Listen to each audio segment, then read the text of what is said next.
देवगुरु बृहस्पति और भगवान इंद्र दोनों के मन में भाव जागा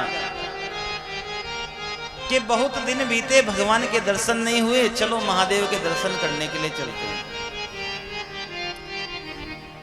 इस कथा को आप ऐसे मान सकते हैं कि कर्म फल, व्यक्ति को उसका कर्म का फल कब मिलता है, कैसे मिलता है, ये सारी बात आपको इस बात में समझ में आ जाएगी। कर्म फल का कितना प्रभाव होता है, कर्म फल का कितना प्रभाव होता है। इंद्र भगवान, देवगुरु बृहस्पति दोनों रथ पर आसीन होकर भगवान से मिलने के लिए कैलाश जा रहे थे। अब भगवान को पता था कि ये दोनों मुझसे मिलने आ रहे हैं, तो महादेव ने भी लीला रची कि भक्त का तप देखा जाए, भक्त की परीक्षा ली जाए, भक्त कितना श्रद्धा वाला है, कितना क्षमता वाला है, कितना शालीन है, देखा तो जाए कि ये दिन भर केवल शिव शिव शिव शिव तो करता है, इसके मन में तो भाव ही नहीं है। भाव भी तो परखे, भाव भी तो परखे। तो भगवान महादेव ने बृहस्पति और इंद्र के रथ के आगे, देवगुरु बृहस्पति और इंद्र का जो रथ जा रहा था उसके आगे भगवान ने एक भिक्षुक का रूप धारण कर लिया और भिक्षुक का रूप धारण करके जटा खोल ली और जटा खोलकर चल रहे हैं। अब इंद्र ने आवाज लगाई, ए महाराज जरा थोड़ा रास्ता दो, लेकिन भगवान ने सुना नहीं।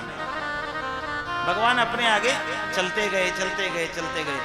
इंद्र बार बार कहता है, लेकिन भगवान अपना रास्ता नहीं बदलते, भगवान अपने रास्ते पे चले जा रहे हैं। इंद्र को क्रोध आ गया। इंद्र ने कहा, ए भिक्षुक, सुनाई नहीं देता तुझे, बहरा है क्या? तो भगवान महादेव ने अपना मुख पलटा तो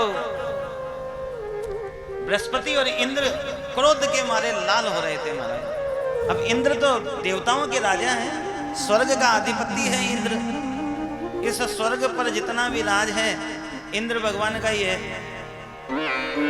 आज इंद्र भगवान की कथा इसलिए सुना रहा हूं ताकि इंद्र भगवान राजी रहे।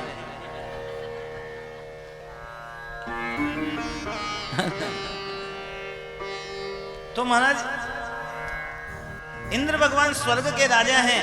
अब राजा तो राजा होता है महाराज। ये मुनि कश्यप और अदिति के पुत्र हैं ये इंद्र भगवान। अब महाराज जो ही भगवान पलटे तो इंद्र बिल्कुल लाल हो रहे थे गुस्से के कारण, और मुख से बिना विचार किए ऐसे अनावश्यक शब्दों का प्रयोग करके भगवान महादेव को भिक्षुक भिक्षुक कहकर संबोधन करने लगे और कहा, मेरे सामने से हट जा, नहीं तो मैं रथ से तुझे दबा दूंगा। और अपने हाथ में शस्त्र ले लिया। बोले, आज तेरी मृत्यु मेरे व्रज से होगी। तुझे पता नहीं मेरा व्रज कभी खाली नहीं जाता। महादेव खड़े खड़े देख रहे हैं उसको, महादेव खड़े खड़े देख रहे हैं। महादेव ने कहा, देखो ये दुनिया को दिखाने के लिए मेरे दर्शन को आ रहा है, दुनिया को दिखाने के लिए दर्शन को आया है, लेकिन मन में भाव बिल्कुल भी नहीं है, मन में भाव नहीं है। भगवान कुछ बोले नहीं। तो इंद्र को जब हम मौन हो जाते हैं तो सामने वाले का गुस्सा और बढ़ जाता है। अगर दो जने परस्पर आपस में बराबर की बातचीत करते रहे, बहस करते रहे, लड़ते रहे ना, तब तक दोनों का टेम्परेचर 80, 70, 80 चलता रहता है। और जैसे ही एक जना चुप हो जाए तो दूसरे का 120। महाराज ये लॉजिक समझ में ही नहीं आया मेरे आज तक। भैया तू गालियां दे रहा है, तू नाराज है, तू गर्म है, लेकिन मेरे चुप रहने से तुझे क्या परेशानी है? बोले, मुझे परेशानी यही है कि तुम बोलते क्यों नहीं हो। देखा नहीं देखा? अरे महाराज, जो काम बिना बोले हो सकता है उसके लिए बोलना क्या। और अगर मैं तुमसे बराबर का बोलूं तो तुम्हारा मालिक तो तुम खुद हो, लेकिन मुझे तो पता है ना मेरा मालिक कोई और है। तो मैं आपकी बात का जवाब मैं कैसे दे सकता हूं? समय आएगा मेरा मालिक मेरी बात का जवाब स्वतः दे देगा।